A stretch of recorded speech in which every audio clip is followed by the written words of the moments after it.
Hola, mi nombre es Natalia Ojeda Gutiérrez y hoy día vamos a hablar sobre lo que es el ser humano y las redes alimenticias. Para esta clase, ¿sí?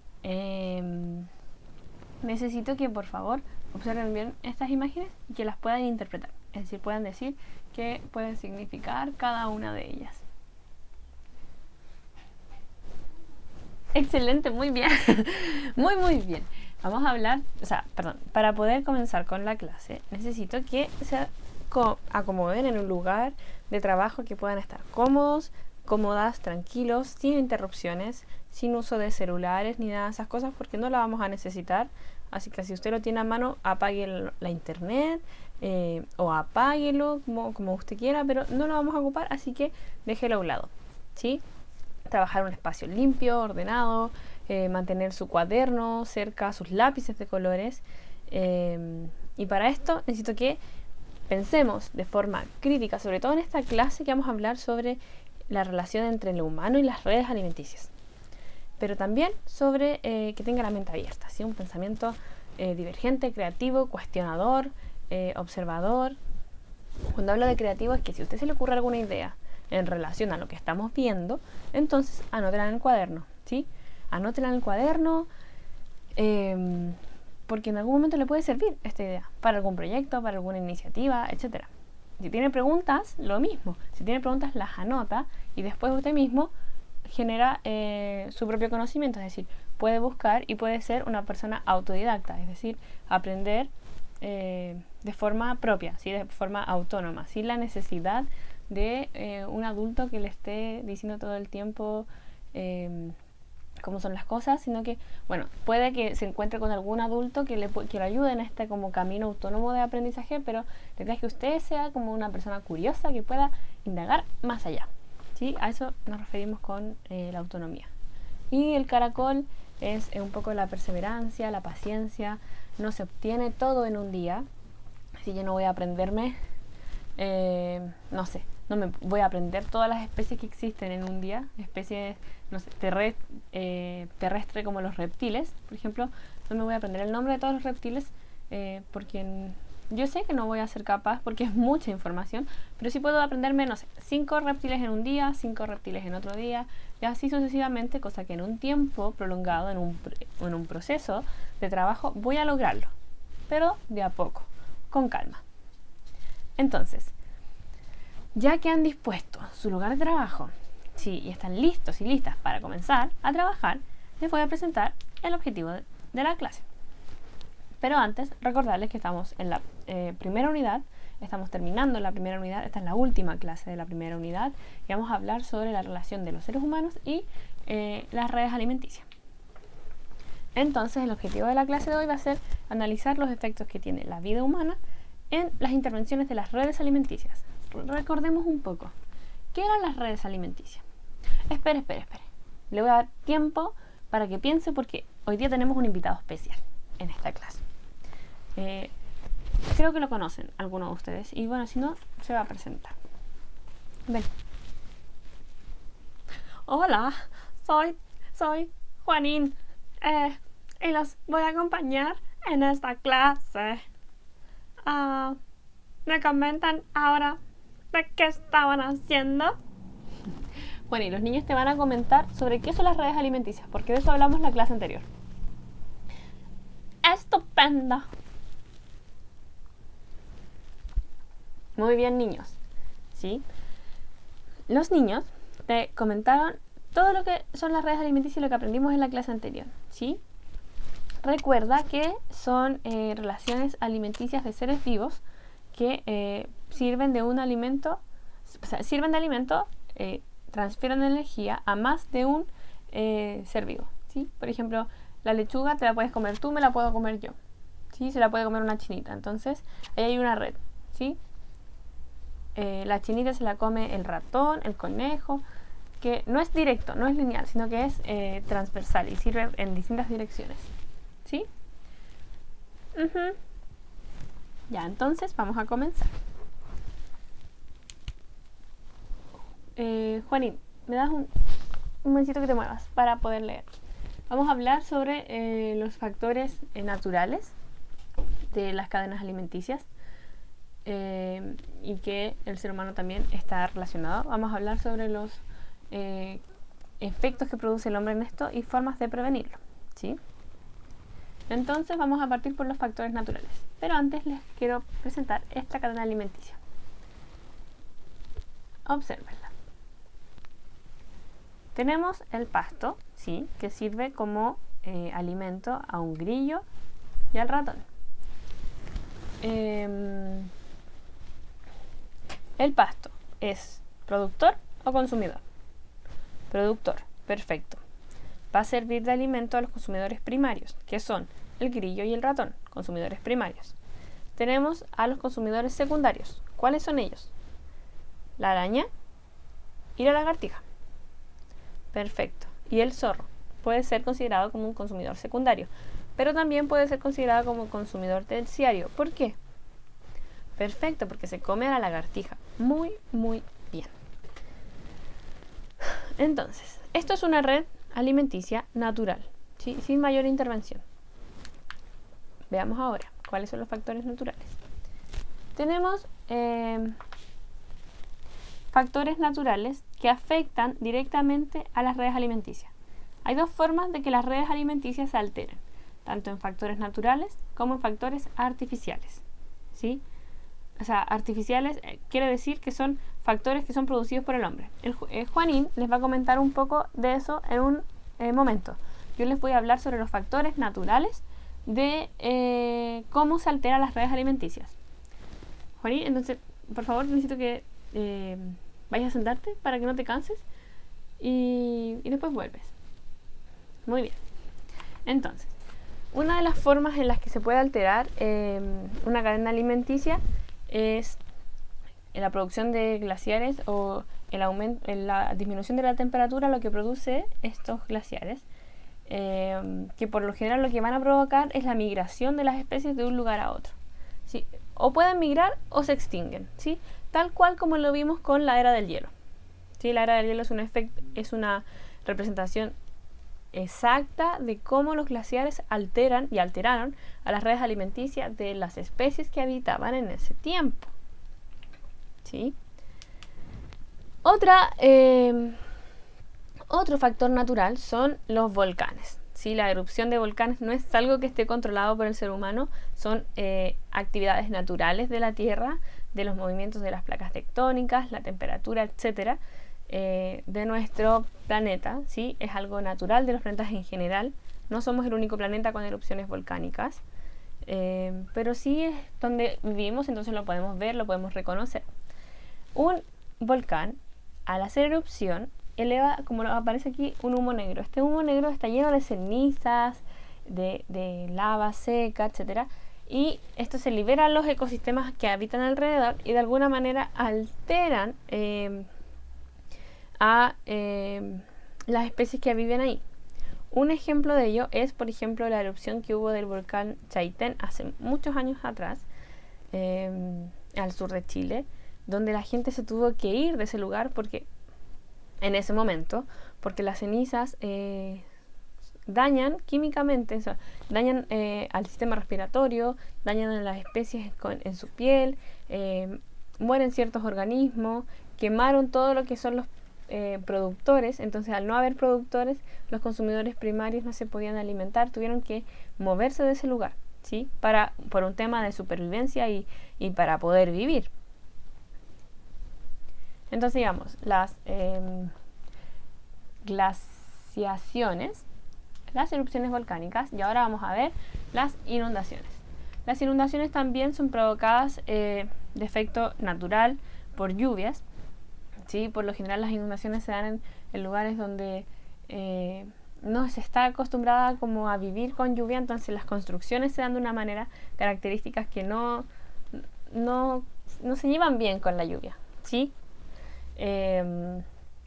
Estas inundaciones pueden ser provocadas por lluvia, de repente también por tsunamis, ¿sí?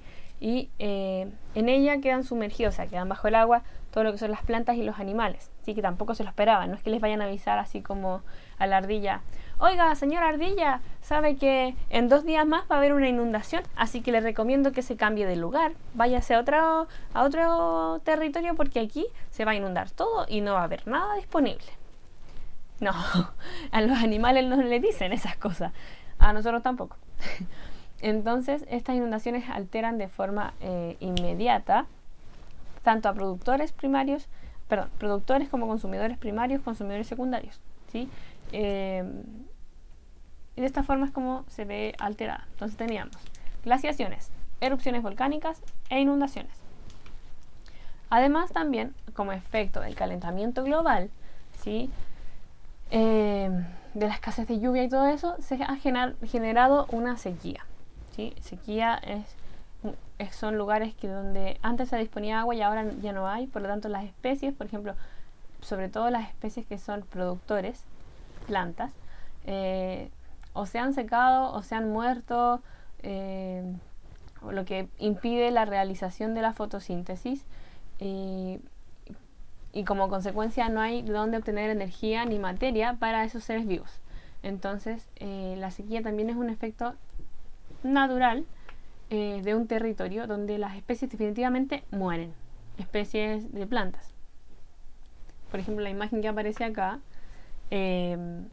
observen el suelo. ¿Cómo es este suelo? Las grietas que tiene este suelo ya no es factible generar plantaciones, por más que uno quiera como recuperarlo. No hay minerales en ese suelo, no hay minerales que permitan el desarrollo de plantas que requieran, por ejemplo, mucha agua. Quizás con suerte un cactus, y quizás no lo sabemos porque tendríamos que estudiar el suelo para ver si es posible adaptarlo como medio de cultivo a ciertas plantas.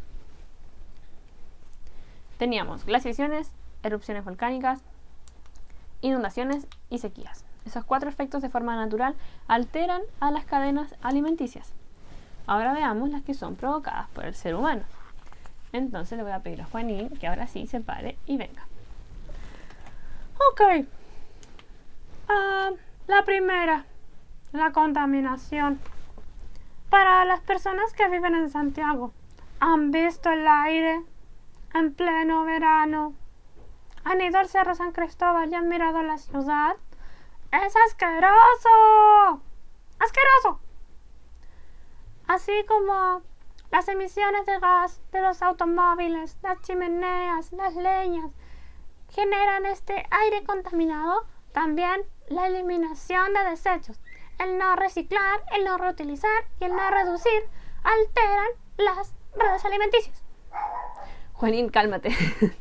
Estás muy alterado. Pero es que, ¡ay! Me molesta mucho la contaminación. La deforestación es otra cosa que me molesta. La tala de árboles como medio para generar madera o incluso por diversión genera que las especies que habitan en ellos espérame.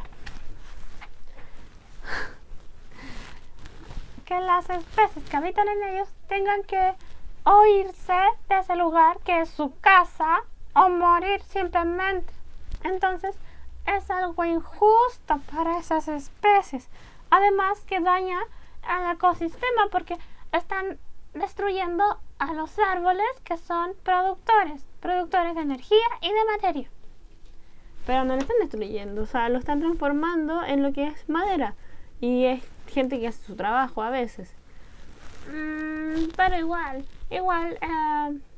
a veces es un exceso. Está bien que lo hagan, pero no en tantas grandes magnitudes. La sobreexplotación también, la caza indeterminada o incluso el uso de animales para fabricar ropa. ¿Cómo es eso? ¿Cómo la gente se puede vestir con ropa de un animal? ¡Está muerto! Bueno, la sobreexplotación también es un poco el uso indeterminado, indiscriminado de los animales para actividades humanas, ¿sí? De repente, por ejemplo, acá hay un oso que está muerto, que quizás para qué van a usar su cuerpo, ¿sí? De repente las fábricas de alimentos dañan y matan un montón de seres vivos de forma indiscriminada, ¿sí? Por ejemplo, cuando matan unas cantidades grandes de vaca y esa carne va a los supermercados, etcétera, y hay muchas veces que esa carne que va a los supermercados se echa a perder por el tiempo que queda ahí y pasa a ser un desecho. Entonces es una sobreexplotación del uso de los animales. Sí, eso altera directamente a las redes alimenticias porque están quitando un consumidor de la red. Y eso genera también la extinción de las especies. Por ejemplo, en Chile, bueno, aquí en esta imagen vemos un mamut de la era glacial. Pero en Chile, la chinchilla era hace un tiempo atrás una especie que estaba en alta extinción por su piel característica. La gente también la ocupaba para las vestimentas o otras cosas más de casa. El uso de la agricultura y pesticidas. También es un exceso. Podemos cuidar las plantas de otra forma.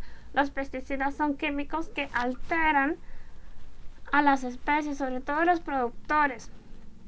Y eso también genera daños en los consumidores, principalmente los consumidores primarios. ¿Me ayudas con esta? Porque no la recuerdo. Juanín, la introducción de las especies. Por lo general al ser humano le gusta hacer experimentos e intervenir en ciertos espacios naturales. Entonces, por ejemplo, una de ellas es que en Chile ha habido una alta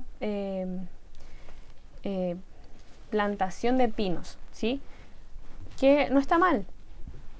Los pinos son árboles que sirven para ciertas especies, pero lo que pasa es que donde se planta un pino, después no se puede volver a plantar otra especie ni otro árbol. Por lo tanto, se pierde ese territorio y genera directamente daño a las especies que viven ahí o que quizás han migrado ahí y se tienen que ir de ese lugar o tienen que sobrevivir de otra forma debido a esto. Lo mismo pasa con, por ejemplo, el insecto que está aquí abajo, es una chaqueta amarilla,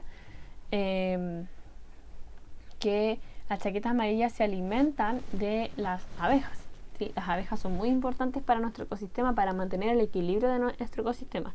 Y la chaqueta amarilla fue una especie introducida por el ser humano en nuestro ecosistema y tiene una alta toxicidad en su como avispón, lo que genera directamente muerte. ¿Sí? No podemos permitir que las abejas mueran. De hecho, si usted le tiene miedo a las abejas, por favor trate de alejarse de donde están, pero no las mate porque son especies muy importantes que están en peligro de extinción. Ahora, si usted quiere saber por qué son importantes las abejas, le dejo la pregunta abierta que usted lo investigue, ¿sí? No puede esperar que yo le cuente todo porque qué fome sería. La idea es que usted también descubra y se asombre de, por ejemplo, por qué las abejas son tan importantes en nuestro ecosistema. Entonces, Juanín, muchas gracias por tu participación. Nos vemos en la siguiente clase. Adiós. Juanín se fue a descansar, está un poco alterado. Es que le molesta mucho que como seres humanos dañemos tanto a nuestros ecosistemas, ¿sí? Antes de continuar, quiero que por favor vamos a volver a la imagen inicial de la clase. ¿Qué pasaría? Voy a poner el siguiente ejemplo. Acá, ¿qué pasaría si, por ejemplo, yo quiero que el pasto siga creciendo bonito, verde, brillante? Entonces le echo pesticida, ¿sí? Le voy a echar pesticida. Los pesticidas son ciertos químicos que favorecen en la conservación de las especies, pero también alteran su pH, alteran su componente, etc. Entonces le echo pesticida y le eché un pesticida muy fuerte, ¿sí? Me equivoqué y lo maté. Se quemó, se dañó el pasto, se secó, no creció más. Y además daña el suelo. ¿Qué pasaría si no hay pasto? Si se elimina. Tapen por favor con su manito al pasto en la pantalla. Tapen al pasto. ¿Qué pasaría? ¿De qué se va a alimentar el grillo? ¿De qué se va a alimentar la rata? los grillos se van a empezar a reducir su población porque se van a empezar a morir, lo que de alguna manera las lagartijas o los zorros, las lagartijas se van a seguir alimentando, ¿sí? Porque se van a comer a los grillos que están muertos, pero va a haber una sobrepoblación de lagartijas y quizás va a aumentar la porción de zorros, pero todo lo que eliminen los zorros van a ser desechos. ¿Y dónde se van a utilizar esos desechos, esos descomponedores? ¿A quién van a beneficiar? ¿Se dan cuenta que de alguna otra manera la intervención humana de forma irresponsable altera en las cadenas y en las, más que nada las redes alimenticias, y puede generar o una extinción de una especie o una sobrepoblación de una especie? ¿Sí? Por ejemplo, la sobrepoblación de ratones se da porque, por ejemplo, hay condiciones que han sido favorables para ellos. Por eso, por ejemplo, es que en el sur se protegen mucho de lo que es el virus Anta, porque en el sur hay más espacios húmedos, hay más vegetación, lo que favorece en el desarrollo de los ratones. ¿Sí? Ratones que no están bañados, ¿sí? Los ratones no se bañan, no se lavan, no se limpian, no se sacan esas bacterias como naturales de su cuerpo que pueden ser dañinas para el ser humano. ¿Sí? Entonces, ahora sí, volvamos a las formas de prevención. Aquí yo les doy una, ¿sí? Una forma de prevención para lo que es agentes contaminantes del aire, ¿sí? Ocupar la bici. Las veces que pueda, con un casco, con coderas, con las medidas también de prevención que corresponden al uso de la bicicleta, utilizar las ciclovías, no andar por la calle porque es riesgoso. Si quiere que un adulto la acompañe, perfecto, pero ocupar la bicicleta no solo como entretención, sino que a veces también como medio de transporte. Si usted es muy pequeño o muy pequeña para utilizar la bicicleta como medio de transporte, no importa, puede incentivar a algún adulto a que lo haga, ¿sí? A su mamá, a su papá, a su tío, a su hermana, a su abuela. Ahora, lo de las abuelas y los abuelos es un poco complejo, si no todos los abuelitos son les gusta como esto de las bicicletas, pero puede incentivar a adultos a que lo hagan, a que dejen, que por lo menos un día a la semana no ocupen el auto y ocupen la bicicleta, ¿sí? Por ejemplo, para ir al supermercado, comprar pan, no sé. ¿Se le ocurre a usted otra medida de prevención para no alterar las cadenas y las redes alimenticias? Ya, muy bien, muy bien. De hecho, justo esa que usted acaba de nombrar es la que viene, ¿sí? Clasificar la basura según su criterio y así elaborar o ayudar en los canales que son de reciclaje, ¿sí? Hay lugares que reciclan plástico. Hay 7 tipos de plástico. ¿Usted sabía eso? ¿Que hay 7 tipos de plástico? Por ejemplo, si usted toma yo aquí tengo la botella de mis lentes. Si usted toma la botella, abajo tiene un triángulo y un número.